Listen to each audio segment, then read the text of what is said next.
Šodien es gribētu jums pastāstīt par jaunpienācēju mūsu autoparkā – Nissan Qashqai e-Power.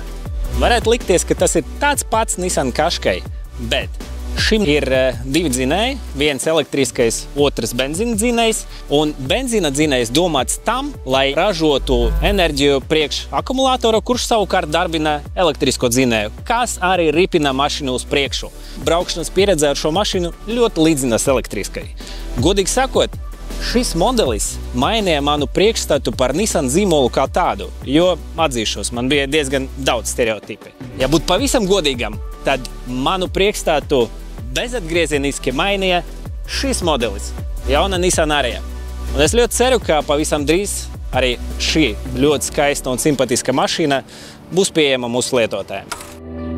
Izbaudi šo Qashqai, labāko Qashqai Rīgā!